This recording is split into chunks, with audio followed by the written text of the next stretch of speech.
So once again, thank you so much for joining, and we will begin. I'm going to chant a mantra 3 times before we start the session. Om Namo Bhagavate Vasudevaya.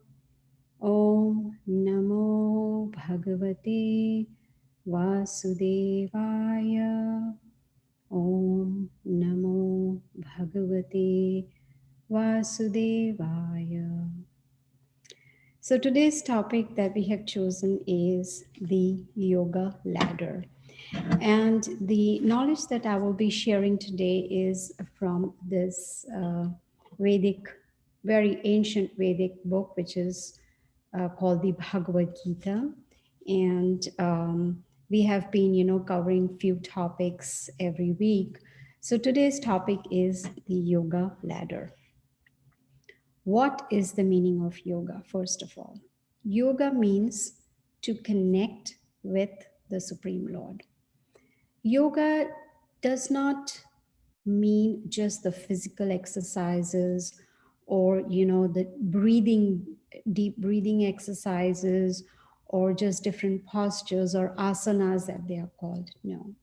Yoga, actual yoga has a much deeper meaning, and that we will learn from this Vedic literature, which is the Bhagavad Gita. So before we learn what yoga is, it's important to know what yoga is not. Do we understand, is this yoga or not? We may think this is yoga, but it might be a misconception. So some people feel that yoga is actually for shaping the body, which is good. It is good. It's, with those asanas, we can have a good stretch, etc., whatever. Or some may feel we want to perform physical yoga for better health, which is also very good.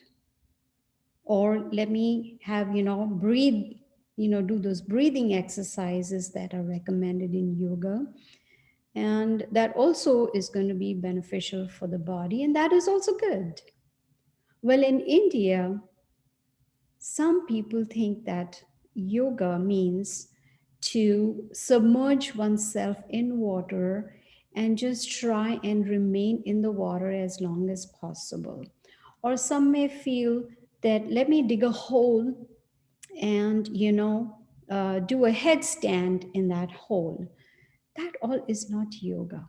What is the purpose of all those different aspects that people are trying, like a headstand or in the water or whatever? That is just to become popular or to gain some attention from the public. So now the question arises, what is real yoga? The real yoga, as per the Vedic scriptures, is to connect with the Supreme Lord. And it is a spiritual activity. Yes, we can perform the yoga asanas and the physical exercises and the breathing exercises, which is good because we need to keep the body healthy. So, but important to understand the real meaning of yoga, and that is spirituality, to connect with the Supreme Lord in love, you know, with love and affection. And the yoga, as per the scripture, helps us to reconnect ourselves with the Supreme Lord. And that is the whole purpose of this today's class. So the real yogi, who is a real yogi? The one who performs yoga is called a yogi. But who is the real yogi? And what purpose does he have in his mind when he's performing yoga? The main purpose is loving connection with the Supreme Lord. Now, at the back, you can see there are those beautiful books, and that is, there are Vedas. Vedas are divided into 4, and they are so vast that even if we spend our whole life reading them, we may not be able to finish them. So the summary of the Vedas is those books behind me, and that is called Srimad Bhagavatam. And the essence of Srimad Bhagavatam is this book called the Bhagavad Gita. So in the Srimad Bhagavatam, there are different cantos, and in one chapter, there is a verse which says, Shri Bhagavana Uvacha, Yoga Adhyatmikaha Pumsam, Mato Nihishriyasya Me, Adyanto Paratiryatra Dukkhasya cha Sukhasya cha. What does that mean? This was in Sanskrit. So the English translation is, the Supreme Lord answered. He was asked a question and he answered. He says, the yoga system which relates to the Lord and the individual soul, which is meant for the ultimate benefit of the living entity and which causes detachment from all happiness and distress in the material world, is the highest yoga system. Now, when you read this for the first time, it can be confusing. How can we be detached from happiness and distress? Yes, we would like to detach ourselves from distress, but happiness? No. Everyone in this material world is trying for material happiness. Let me get this and it'll make me happy. Let me be with this person and it'll make me happy. Let me get that gadget, or let me get that house or this job. So we are all looking for happiness in this material world. But we fail to realize that along with happiness comes the distress also. And we know that the happiness that we get is temporary, right? It has a beginning and it has an end, right? So if I want something, I get it, I'm happy. But after a while, I'm bored with it. So I'm now unhappy. That happiness is gone. That was short lived. But the yoga system, as per the verse that I related to you, that I recited from the Bhagavatam, it indicates how this yoga system can end all the miseries. And the best yoga system is taught by Lord Krishna in the Bhagavad Gita to his friend Arjuna. And that yoga is called Bhakti Yoga. Bhakti means devotion. In the Bhagavad Gita, in the earlier chapters, there's a beautiful Sanskrit verse which says, Matra sparshastu kantaya shitoshana sukha dukkadaha agamapayo tams titikshasva bharata. The Lord is telling Arjuna that just as the summer and the winter seasons come and go, similarly, happiness and distress, they come and go. And we all have seen in our lives that happiness doesn't stay forever and distress doesn't stay forever. It just keeps coming and going. But the important point to understand is that happiness, distress is temporary. And once the happiness is there, it is going to go away sometime. And distress also is going to go away. So this cycle keeps moving on. But the important point is, the Lord says that we should become titikshasva, which means tolerant. We must learn to tolerate all this, just like we tolerate the seasons. When it's very, very cold, we have to tolerate.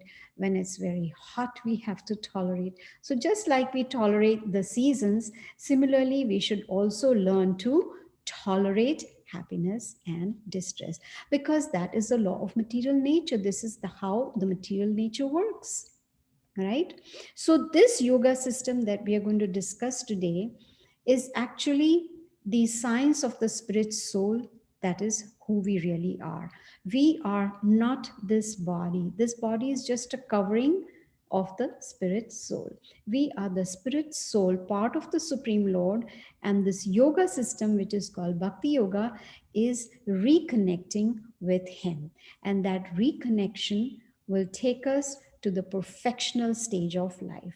And that perfectional stage is when we are spiritualized, when we reach that platform of spirituality. So the verse that I recited is talking about Adhyatmika Yoga, which means yoga which is relating to us, the spirit soul, and the Supreme Lord. So when we re-establish our relationship with him, then that is real yoga. That is reconnection with Him. That is. So, this yoga ladder, just like a ladder, has different steps, right? There's the first step and the second and third, and it depends on how long the ladder is. So similarly, the yoga ladder also has steps, or we call them the rungs on the yoga ladder. For instance, there is karma yoga, jnana yoga, then ashtanga yoga, bhakti yoga. So these are the different rungs of the yoga ladder. So the question may arise, which of these different yoga systems is practical, right? So let us learn about these different rungs of the yoga. The first one I talked about is karma yoga. What does karma yoga mean? It means we learn how to perform our activities in such a way that we do not have any reactions. In other words, of course, in chapter 3 and 5 of the Bhagavad Gita, the Lord talks about karma yoga, how one should perform actions, because what is happening, every action has a reaction. So when we perform good actions, we get good reactions. Bad actions obviously will give bad reactions. But when we understand the process of karma yoga, which means performing our activities according to the yoga system given to us by the Supreme Lord, then there are no reactions, which means we will not suffer anymore. Now, the next rung is Jnana Yoga. Jnana means knowledge. So, which means if a person is only interested in Jnana Yoga, it is good, but it's not sufficient, because just taking on knowledge and more knowledge is not going to get us anywhere. We need to put it into practice. But if we just assimilate knowledge, that will just remain as knowledge. But when we take on the jnana, the knowledge, and do the jnana yoga process, then we can practice it and change that knowledge into realization, which is very, very important. So, if we associate with like minded people, if we associate with those who are performing the yoga system, then we learn from them and we gradually start progressing on that path. Next comes Ashtanga Yoga. Now, Ashtanga Yoga is actually meditation. It is meditation on the super soul in the heart, which means the Supreme Lord who is in the heart of every living entity, to meditate on Him within the heart. It's very difficult. In the sixth chapter of this beautiful book, Bhagavad Gita, which is actually entitled Dhyana Yoga, Dhyana means meditation, Krishna explains that to be able to be successful in Ashtanga Yoga, one must follow certain rules and regulations. Let's talk about those. First of all, the person performing Ashtanga Yoga should go to a very secluded place, probably a forest or wherever. A secluded place, which means there is no one around, no people, no living entities, no phone, no tablet, no laptop, no computer, no Wi Fi, nothing at all. Go to a secluded place and then lay kusha grass. There's a special kind of grass that is available. Lay kusha grass and then lay a deer skin on it and then sit on that. It's called an asana, or a place to sit. You sit on that erect, absolutely erect. That means your back is straight and you need to keep your eyes half closed, which means it's half open. And usually in meditation, we close our eyes completely, right? But the thing is, to practice correct form of Ashtanga Yoga, your eyes should be half open, or you may say half closed. And one should focus the vision on the tip of the nose. I would suggest you all try this, Half close your eyes and look at the tip of your nose. How long can you look at the tip of your nose? Oh, it gives a headache. You start feeling dizzy. Can't do that for too long. It's not practical. But if we want to follow Ashtanga Yoga, we need to follow that. And then that yogi, he starts meditating on the super soul within the heart, right? And to be able to do that, one's mind has to be subdued. One must be devoid of all fear. One must be unagitated. It's very difficult, you know. That is why, in the very last verse of this chapter 6 of Dhyana Yoga of Bhagavad Gita, Krishna says, Yogi nam api sarvesham madgatin antar atman. The yogi nam api sarvesham. Sarvesham means the topmost yogi is one mat gatin antaratma. He says the topmost yogi is one who thinks of me within the heart. And that is the meditation that is required to be successful in Ashtanga Yoga. And for just like for each different time, place, and circumstance, there is a different process. Just like the doctor, based on the disease, will give a particular prescription to the patient. It's not that it's the same medicine for all diseases. No, it is different. So similarly, now in the age that we are in, living in, where we have a lot of stress, a lot of confusion, a lot is going on, especially for the last 2.5 years, we've been dealing with COVID-19. There's so much going on, there's so much misery around. So how is it possible to meditate? And that is why, according to the Bhagavad Gita, there is a simple process given to us to meditate, and that is called mantra meditation, which is chanting the holy names of the Lord, because the sound vibrations are very, very powerful. They actually enter into our ears and go straight to the heart and start purifying. And when that purification takes place, then the mind becomes subdued. And then a person is not fearful anymore. A person is not agitated anymore. So it is recommended that we perform mantra meditation, and that is Bhakti Yoga. The topmost rung of this yoga ladder is called Bhakti Yoga, which means performing devotional service. And the best part is, when a person performs Bhakti Yoga, all other different yoga systems are included in that.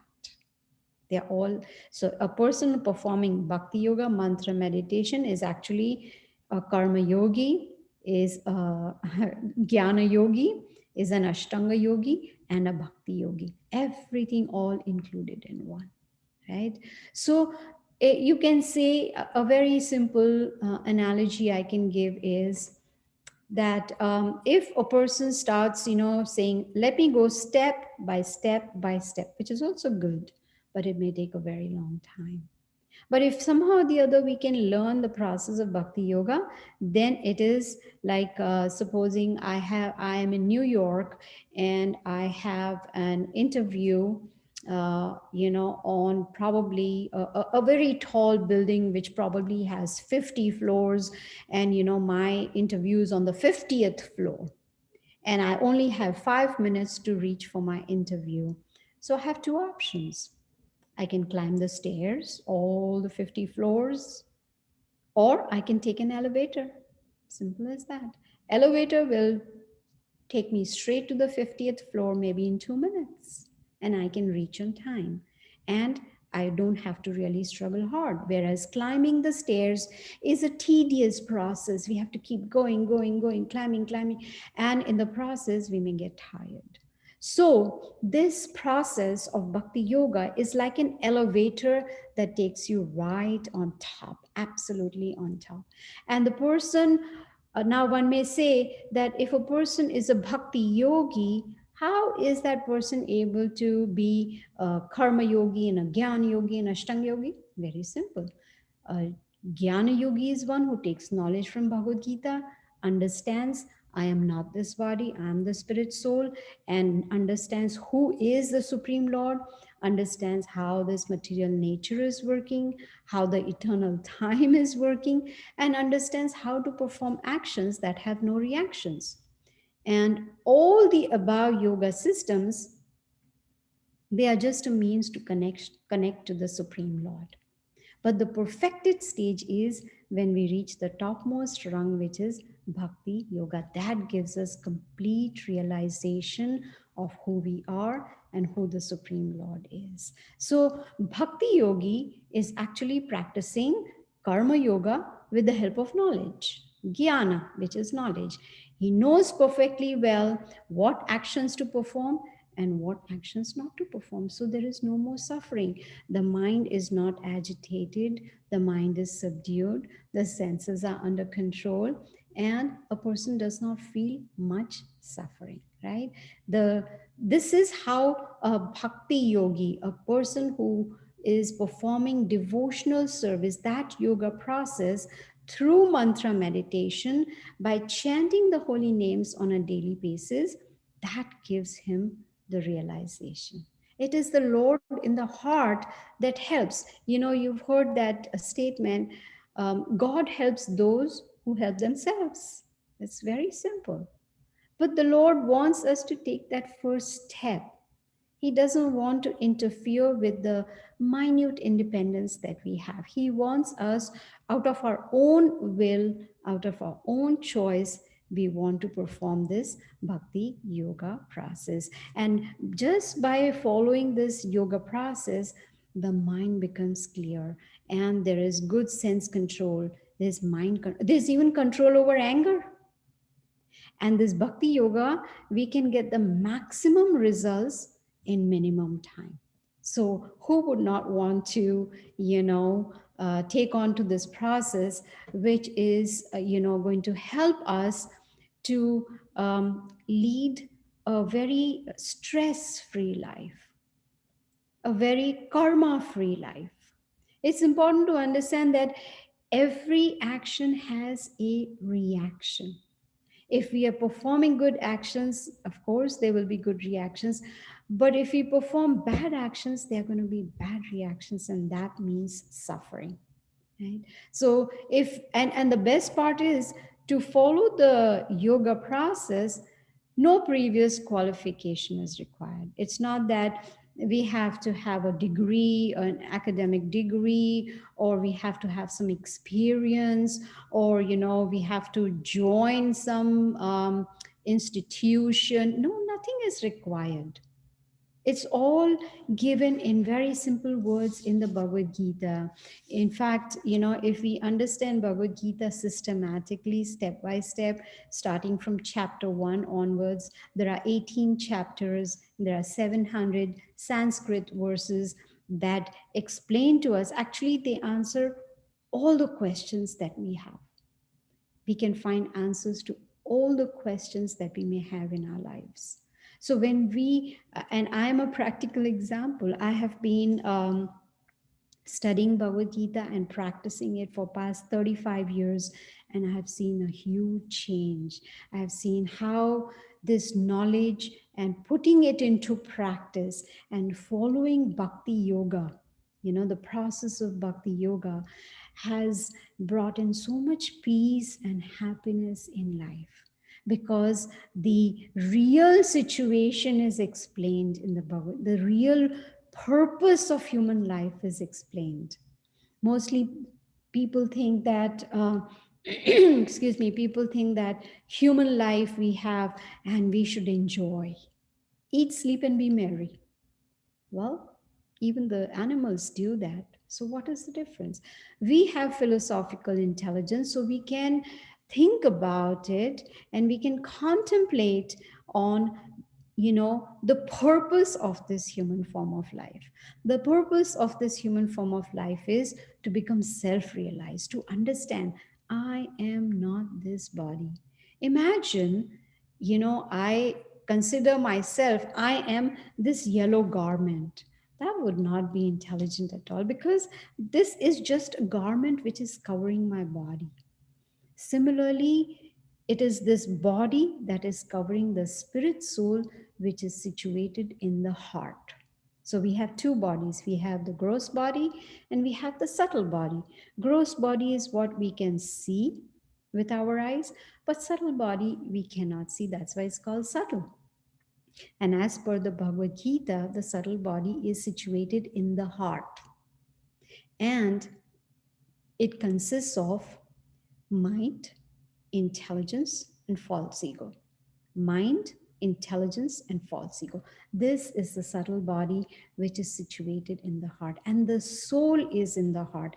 And above all, the Supreme Lord is situated in the heart.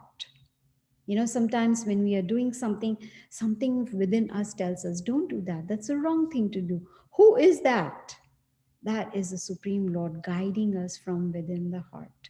He is there to witness our activities. He is there to sanction our activities. He is there to guide us, provided we want the guidance. So it is up to us, we decide. So when we understand the real purpose of human life, only then, let me repeat it, only when we understand the purpose of human life, only then we can break the cycle of birth, disease, old age, and death. This has been going on and on and on. But if we understand the purpose, then we can break this cycle, and then there will be no more transmigration. There will be no more accepting this body and then going to the next body. No. According to the Vedic literatures, there are 8.4 million species of life, and they all keep going on in the evolutionary cycle. They just keep moving in that cycle. So there is a description given, the exact numbers are given. Now, mind you, I'm not talking about the population, but I'm talking about the species, different kinds. So there are 900,000 species in the water. There are 2 million species of trees and plants. There is 1.1 million species of insects and reptiles. There are 1 million species of birds. There are 3 million species of quadrupeds, you know, those animals with 4 feet, and only 400,000 different species of humans, the least category, right? In the Bhagavad Gita, the Lord says, Bahunam Janmanam Ante Jnanavan Mam Prapadyate Vasudeva Sarvamiti Sa Mahatma Sudurlabha. The translation in English, after many, many births, after many, many births, Bahunam means after many, one who is in knowledge will understand the Supreme Lord, will understand that the Supreme Lord is the cause of all causes. But then he says, such a great soul, a Mahatma, Atma, Mahatma, great soul is very rare. Sudurlabha, it's very rare. So we will see that, you know, when we, you know, we will see that there are very few people who are interested in the yoga system, which deals with spirituality. There are very few people, excuse me, who will be interested in hearing about the purpose of human life. There are very, very few people who would be interested. So, why should we waste even this human form we have got after many, many lifetimes? So, why should we just waste it in just eating, sleeping, having babies, and defending ourselves? No, that is not the. We need to find out what is the purpose of human life. Bhagavad Gita is actually a universal scientific knowledge of the Vedas. It's a science of God consciousness. It's a science of self realization. Actually, this Bhagavad Gita is a practical guide to spiritual development. We are spiritual beings right now having a human experience. We are not human beings, we are spiritual beings right now having human experience. So we need to understand, and the Bhagavad Gita teaches us the real purpose of human life. It's actually considered a philosophical gem. It's a beautiful conversation between Krishna and his dear friend Arjuna. And it's, you can say, it's a wealth of information in a nutshell. It teaches us how to interact in relationships. It teaches us how to spiritualize this body. It teaches us how to control anger, how to control the mind, how to control the senses that may go wild. So it gives us, in a very scientific and logical way, explains to us that we actually are spirit souls and we are meant for understanding our own selves. Normally, we don't understand ourselves. We always understand on the bodily platform. Okay, I am this body, this is how I look, this is what I do. But what about that little tiny spark, the spirit soul, which is in the heart? So most are not interested in understanding that. So when we think that I am this body, then we want to enjoy this body. And that becomes our goal in life, right? All efforts are body oriented. How can I look nice? How can I eat nice? How can I enjoy nice? Which is not bad at all. But it should not be completely bodily oriented, right? Because, excuse me, this body is temporary, right? Does anyone know how long each one of you is going to live? Nope. There is no guarantee. Have we got an appointment with death? Nope. It can happen any moment. I may go out to drive and then I may never come back home. I may go on a flight, I may never come back home. It could be I may be just sitting and then that may be the last moment of my life, right? So we know that this body is temporary. We have seen our near and dear ones leave the body. So, what makes us think that we are not going to leave this body? So, if all the efforts are body oriented, we need to understand it's temporary. So, trying to satisfy the senses, it's impossible. Let's take an example. I have a bucket with me. You know what a bucket is, right? In which we fill water. So I have a bucket with me and I want to fill it with water because I want to use that bucket with water. But as soon as I fill the bucket, I notice all the water is gone in a few minutes. Why? Because there's a hole in the bucket, right? At the bottom, there's a hole. So if there's a hole in the bucket, no matter how much water I put in that bucket, it's all going to drain away, right? So that is how the senses work. No matter how much I try to satisfy my senses, it is going to be impossible to be permanently satisfied. So important to understand, we the spirit soul are permanent, but this body is temporary. So we need to understand that we have to stop this transmigration. That is the basic knowledge of the Bhagavad Gita. So by thoughtful self observation, we can become aware. We can think beyond the body.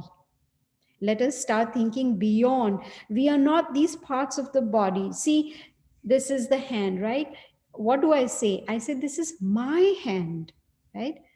This, I say, this is my hand. This is my face. Who is that my? That my is, that my or myself or I is that spirit soul. This hand is just a part of this body. So we need to think beyond the body and beyond the mind. If we, of course, if we try to learn it on our own or try to figure it out on our own, we may get a faint awareness, right? Why? Because we are conditioned. We are conditioned since the time we take birth. We are conditioned in this life. We are conditioned, okay, these are my parents and this is what we do. We go to school and we go to college and we get a job and we get married and we have children. This all is like what our parents have done, we are also going to do, and the same we are going to teach to our children. This is called conditioning. But if we take guidance, from a teacher who knows the Bhagavad Gita, and not only knows, but is also practicing the Bhagavad Gita. It's not just sufficient to know. It's not sufficient to understand, but we need to put it into practice. So if we take guidance, then we can learn. Then we can really understand who we are, where have we come from. Normally, if someone asks us, "Oh, where have you come from?" I'll say, I'm from Atlanta. Someone else will say, "Oh, I am from this place or that place." But originally, where have we come from? We've come from the spiritual world because we are spiritual beings. So we get the answers to these questions. Who am I? Who is God? How does this material nature work, and why am I suffering? That is the biggest question we should have. Why am I suffering? Why am I growing old? Why do I, how can I break this cycle of suffering?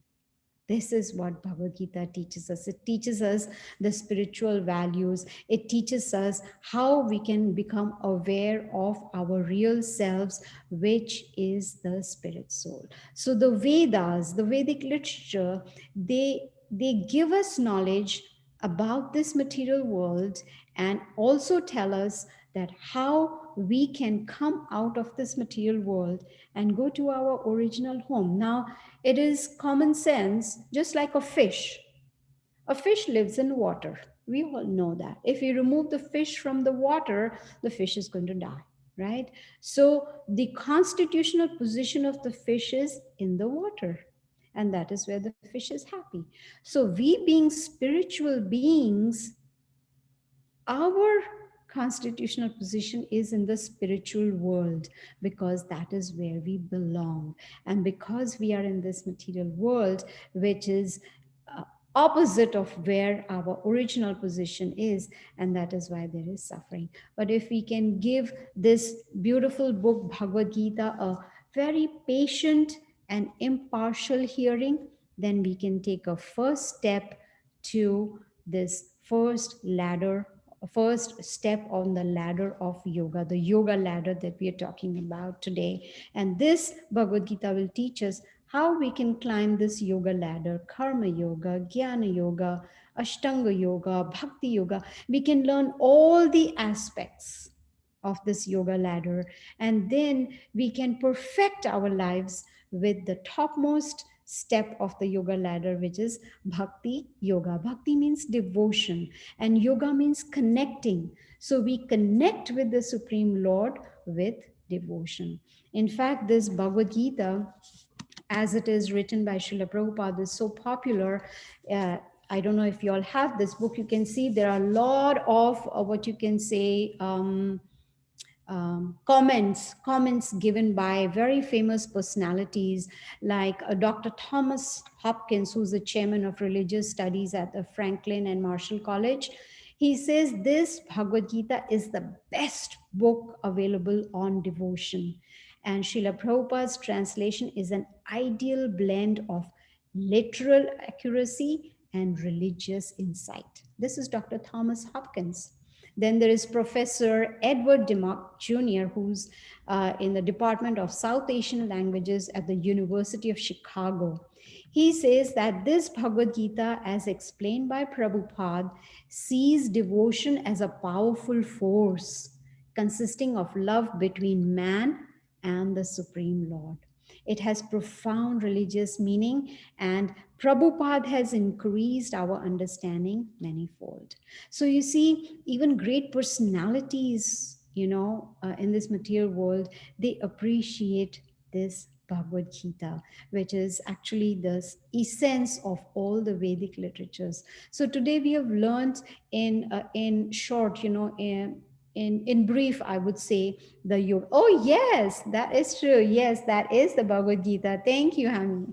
Yes, that is the Bhagavad Gita. I hope you're reading it every day. And yes, very good. So we have this class every Tuesday, and I speak from the Bhagavad Gita as it is. And I also pick some topics. And if you all have any suggestions of any topics, you can put it in chat and I can, speak on that too. So today we've learned the yoga ladder, and Bhakti Yoga is the topmost rung, and which means connecting with the Supreme Lord with the help of devotion. And that happens when we start chanting the holy names of the Lord. Now, in the chat, I am going to let me put the yes, let me put, I have a question here. Let me first put this. This is the chanting. It's called a mantra. Man means mind, and tra means to free the mind of all anxiety. So this is the Maha Mantra, the greatest chant, which when we chant on a daily basis, it helps us to connect with the Supreme Lord. And it's pronounced as Hare Krishna, Hare Krishna, Krishna Krishna, Hare Hare, Hare Rama, Hare Rama, Rama Rama, Hare Hare.